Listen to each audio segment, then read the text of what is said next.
I am a very, very non-competitive triathlete. Now, my entire purpose of being involved in the sport is to increase the self-esteem of those people that are really, really slow. And there's somebody here that knows that for a fact. And in fact, it's one of the attorneys that works for you, because I remember I'm running down the green belt, and this guy comes running up next to me. And he says, "Can I run with you? I've injured myself badly, so I need to run with somebody that's extremely slow." No. He almost said it. He was really close to saying exactly that. And I wanted to push him into blackberry bushes, because there are blackberry bushes there, but I didn't. I just pretended, yeah, I'm going to push you into blackberry bushes. You don't necessarily have to do these things. So I'm not good at that. I don't like, the riding the bike hurts my private part, so I'm not very good at that part. But I'm worse at swimming. I thought I could swim. And swimming, it's no problem when you're out there by yourself, but when you're in the water with like 800 of your closest friends, and they're climbing over the top of you, you're not to think, man. Ow! They say, "You got to paddle with both hands." I said, "But yeah, but one means to scream for help." So that may be part of the reason why I'm slow. And plus, they don't let me wear my water wings. I said, "I always wear my water wings. What is the problem here? They have little bears on this one, and the tigers on that one, and they don't let me wear them." So this friend of mine felt bad for me. They said, "You'll die if you keep doing this." And so they said you need to go to this class. It's called Total Immersion by this guy named Terry Laughlin. Now, Terry Laughlin is fantastic. He was like a superstar swimmer. He's got all the big trophies bigger than he was. So he was a superstar swimmer for 10 years. 10 years, superstar swimmer. After that, of course, you become a coach, because if you're a superstar swimmer, you should coach. So he's a superstar swimmer, then he coaches for another 10 years. So 20 years, he's doing it the same way, and he is a champion. So for analogy, it's like for you. Some of you are champions. You can kick your little feet and wave your little arms really, really fast, and then you are working super hard to be able to get there. So he did that for 20 years, and then he watched the Russians and realized that after all that time, he didn't know how to swim. He didn't know how to swim.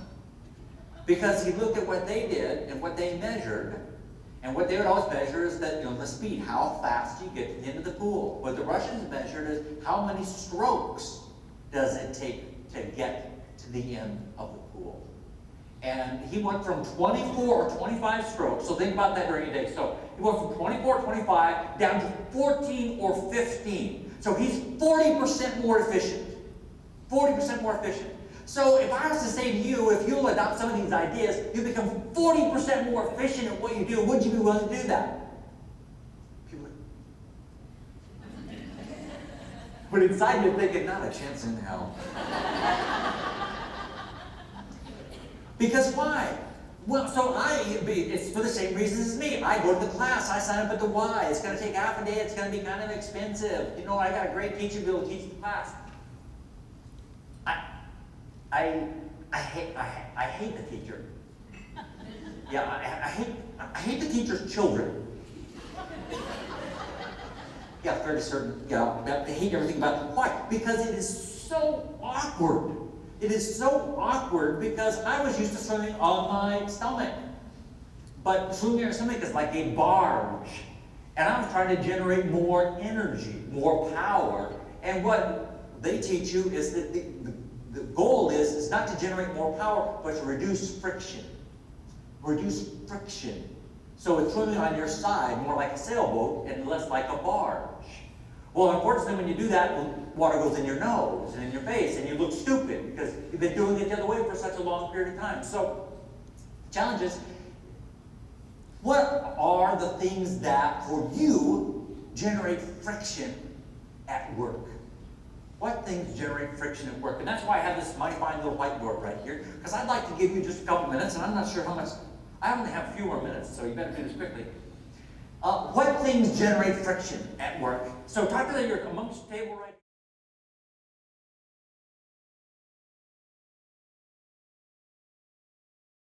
now. Realize that I'm bilingual, which only means that that's true. Lie. So, bilingual because you won't be able to read my writing. So it's just a different language, it's mine. I don't care. So what things cause friction? So, okay, so sometimes it's gossip, sometimes new technology. Yeah, by the time you get to know some technology, they change it. It's like, okay. Some of you want the IBM Selectric still? What else? Kitchen etiquette, other people all get it. So that's so disrespectful. Isn't it? I mean, it's not just the dishes, it's the disrespect. Those with leaving the dishes and sink. I have trained my husband with a hammer. So I'm just going to put disrespect just for fun.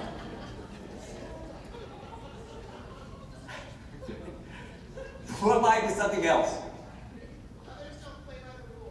Yeah, oh, rule, yeah, so it doesn't apply to you somehow. Oh, yeah, the rule breakers. Rule breakers. And they break the rules by not cleaning up the kitchen. They're the same people. We're seeing a connection here between these people. It's the high-tech people that gossip, that do not clean up the kitchen, that break the rules. These are the same people. We'll find them, sort them out. What? Any others that just come to mind? Change. Pardon? Change. Change of any kind, yeah. Ooh, why can't we just do it the way we always did it? I just learned the old way. Now I got a new way. Who decided that was a good idea? Okay, change is always hard. Okay. Okay, so we've got gossip, we got high tech, we got disrespect, we got great rules, change, and indirectly it's all related to spouses.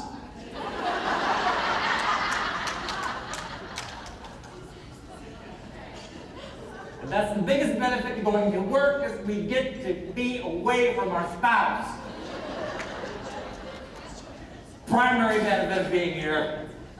That's why I like to work really long hours, so I do not be around my spouse. All these things being true, absolutely all of them are true. But really the greatest obstacle to us, or the greatest frustration that comes at us, it's not the kitchen, it's not the people that break the rules, it's not the fact that technology is always changing. It's the conversations that we have with ourselves about those things. You know, we believe that our brains are, we're so busy all the time, we're so busy that our brains are always busy looking outwardly at the world and trying to make sense of the world. But in reality, 50 to 80% of our brain's energy is spent talking to itself. It is. And it's becoming aware of how do I talk to myself. Because it's not just the kitchen is dirty, but it's, when we see the kitchen is not clean, it's like the kitchen is not clean and the kitchen was not clean yesterday or the day before. And I have a spy camera up on the roof to find out who's not clean. It's that we talk about it to ourselves. And the fact is, your brain cannot tell the difference between something vividly imagined and something real. It can't tell the difference. So when you have a problem with somebody else breaks the rules, or somebody else, does something that upsets us in any way. It's not that event. It takes your physiology. Your body is smart. Your brain is stupid. This is important. Because it takes your body about 30 seconds to eat up all of the chemicals that happen when somebody cuts you off on the freeway. About 30 seconds, your body can eat up all those chemicals. But what happens is then you tell the story. You practice telling the story to yourself all the way to work. And then when you get to work, you find somebody.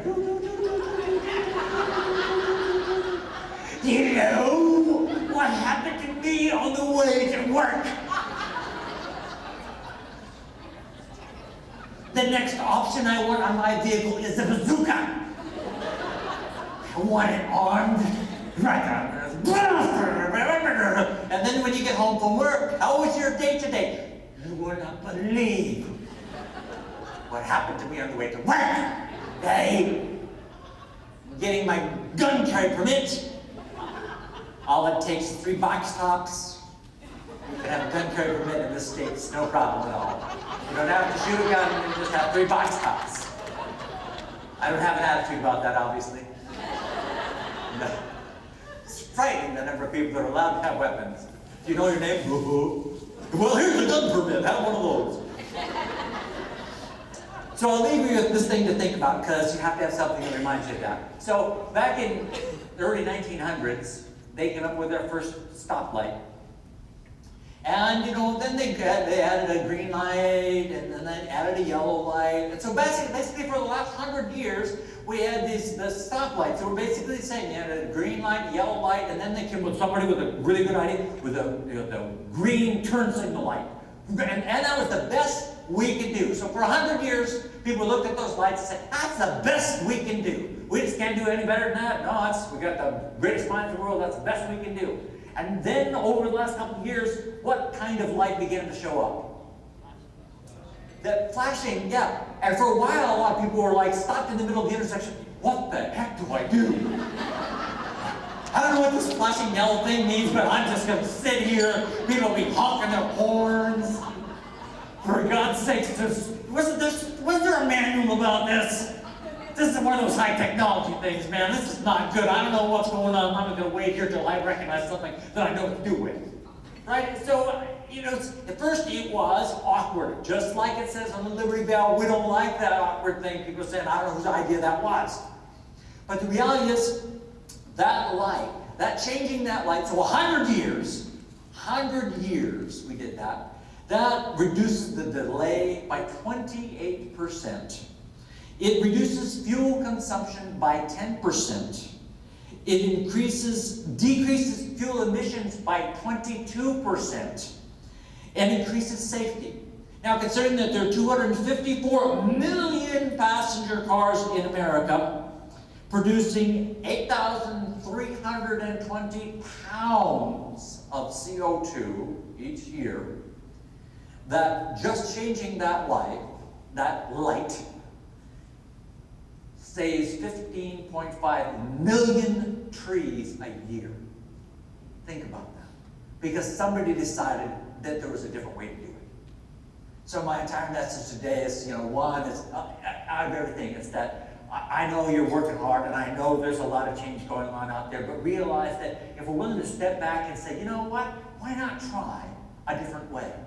Why not think about things maybe differently than the others? And you'll lose friends, no doubt, because people will say, oh God, you know, they're not behaving according to the rules that we've established. And the rule is, when you come through the door, you basically go, you have to have a place like this when you go through the door. If you don't have a face like this, like this in the mirror, so you get a face like this. That's the rule. You lose friends. You lose friends when you do things differently. You lose friends when you decide that, you know what, it is possible to see life in a different way. But if we realize anything from the laws of Robin Williams, life is short. Life is short. And that we all deserve the opportunity to enjoy every moment. And today's like today. People like the people that have invited me here again, that I've Lydia known now for maybe 15 years at least.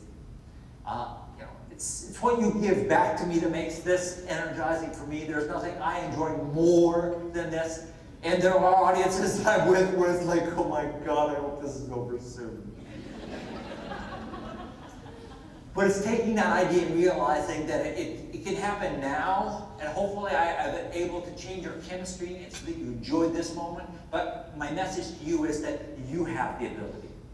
You have the ability on each and every day to find that flashing yellow light that works for you. Because for each of you, it's all different.